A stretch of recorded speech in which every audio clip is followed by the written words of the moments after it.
Hi everyone, it's the Hale family again, and we're excited to share another backyard demonstration with you with things that you can find at your house. Remember, safety is first, and you need to always ask your parents' permission as well as get their supervision, and always wear your safety glasses. So today what we're going to do is we're going to demonstrate a rock cycle and the transition between those three rocks: metamorphic, igneous, and sedimentary. We're going to start with a sedimentary mountain that we made, and we know that it's a sedimentary mountain because of the layers that you can see. In an earlier video, we talked about and demonstrated about weathering and erosion. So over many thousands of years, mountains wear down, and they are due to weathering. Now you have different kinds of weathering. You have mechanical and biological. All right, so mechanical weathering, that's a process that takes place through things like wind, rain, water, ice. Those are the things that, the wind is blowing little bits of sand and dirt and things against the rock over years, much like a sandblaster, it wears it down. Water works the same way. Water is actually a really mild acid that can break down the rock. And then ice forms it, gets in there and breaks it apart because it gets bigger as it freezes, it expands, right? The other kind is biological. Now, we won't be demonstrating that today, but biological weathering, that is when we are talking about plants and things like that that will work their way and start to take root in the soil. And then because of the expanding roots, they can break it up and turn the rock into smaller particles called sediment. And that's what we're going to do now. We're going to demonstrate mechanical weathering to show you how sediment is formed. So Mrs. Hale is coming over here. She has a cheese grater and she's going to show mechanical weathering. And as she does this, you will see that sediment is being formed. All right. All right, lots of sediment is being formed there. And I'm going to go ahead and add a little bit of our candle wax here to kind of demonstrate that a little bit. Great. All right, so we've created a lot of sediment. Now Mrs. Hale is going to come over with the water jug, and she's going to show you how the next step after weathering in the creation of sedimentary rock for the rock cycle is erosion. And that's usually also caused by wind and water. Oh man, look at that. She is washing that down. The water washed all that sediment and it got deposited into the pan. All right. Okay, so now this will continue the sediment, and it'll keep piling up in layers at the bottom of the sediment, and then it'll get compacted together. So we're going to go ahead and talk about compaction and deposition, compaction, and then of course cementation. The cementation and compaction piece, that's a process that's kind of known as lithification. Lithification is where as that rock gets piled, as that sediment gets piled more and more on deeper layers, it creates a lot more pressure and it gets a little bit of heat involved. And what happens is the water gets squeezed out of that sediment and it dissolves the present minerals.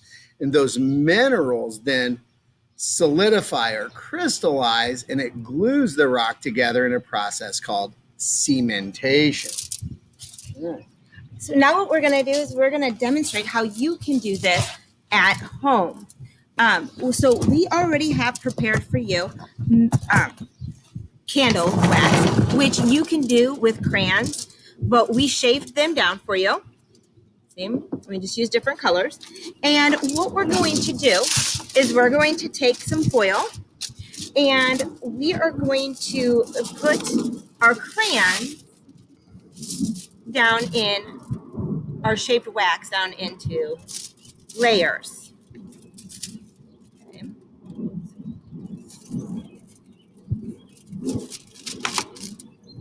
And you want to make sure that you make them in nice and neat layers, because to really show you that sedimentary rocks are in layers.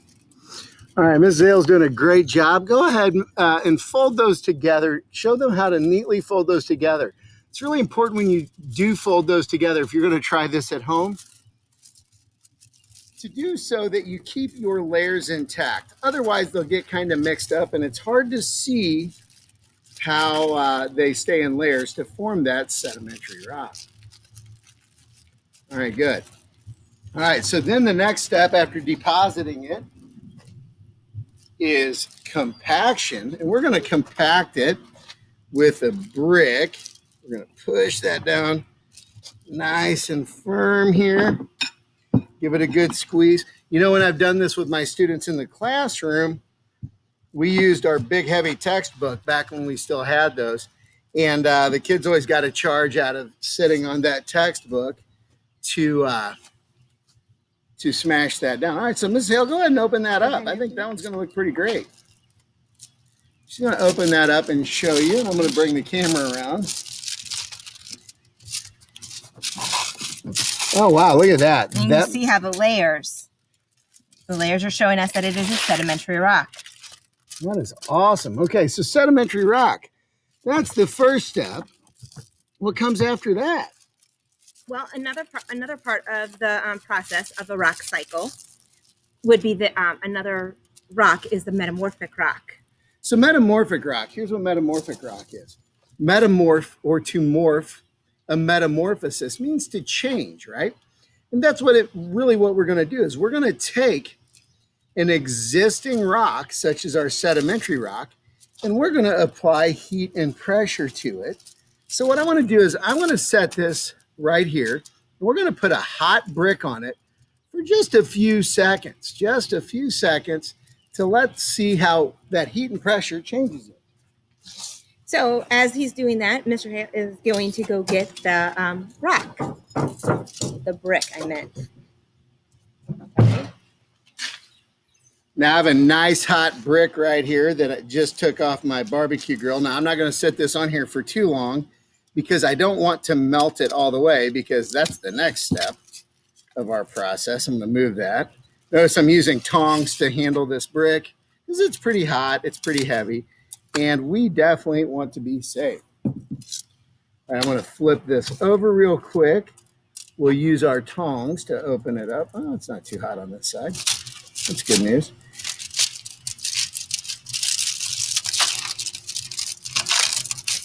Awesome. Let me bring the camera around and show you the change it's made. What's neat about this, guys, is that you can see that the crystal structure has changed a little bit. And what we have here is a metamorphic rock that we would describe as foliated, because we can see those clear lines, those layers are still there, yet we can see that it's melted and changed a little bit. Hopefully you guys can catch that on the camera. All right, Mrs. Hale. All right, so let's move on to our next process in the rock cycle, which is that's the igneous rock. Now, with igneous rock it's formed with magma and lava. And what you are doing is we are going to go ahead and we are going to melt the rock. Now, there are two different types of igneous rock, which is intrusive and extrusive. Mr. Hale, do you want to talk about that? Absolutely. Intrusive igneous rock is rock that is formed on the inside of the earth from cooling magma. Now, it's important to realize, guys, that magma and lava are two different and distinct things. Magma is that melted hot rock and minerals that are beneath the earth's surface, and we don't call it lava until it actually reaches the surface. What's neat about that is that rock that's formed intrusively or beneath the earth's surface it cools a lot more slowly than maybe rock that's formed on the outside of the earth's surface. And what happens because of that is it gives time for crystal growth or crystallization to take place during that slow cooling process. So when you look at an intrusive rock like granite, you can look at it and you can see, maybe you have those countertops, you can see all the different minerals inside of that granite. However, you look at maybe an extrusive igneous rock, it's harder to see those mineral grains. Now I'm going to go back over here and I'm going to take our melted metamorphic rock and see how that's changed after it's completely melted.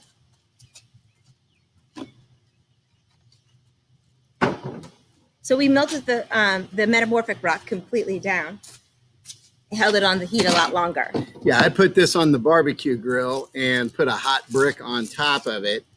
Let's see how that has changed. Oh my goodness. All right, look at that. All right, I'm going to bring or Mrs. Hale's going to bring the camera around so we can take a good look at that. Now, in this example, we can still kind of see some of our layers. So this actually might be a better example of what maybe a metamorphic rock looks like. But what you can see here is how some of this liquefied.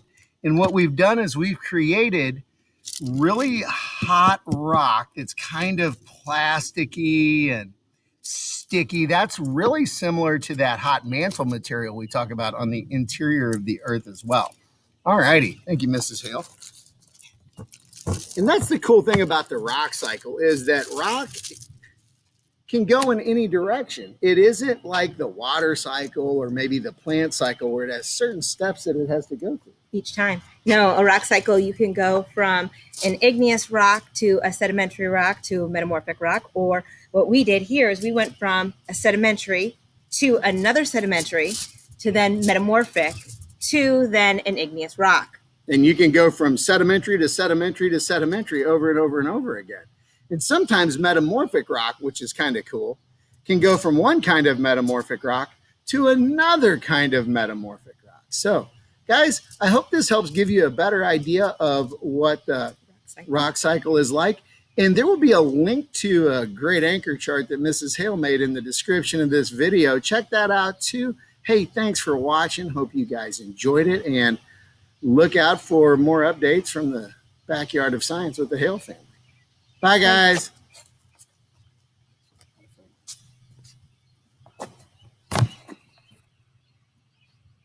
And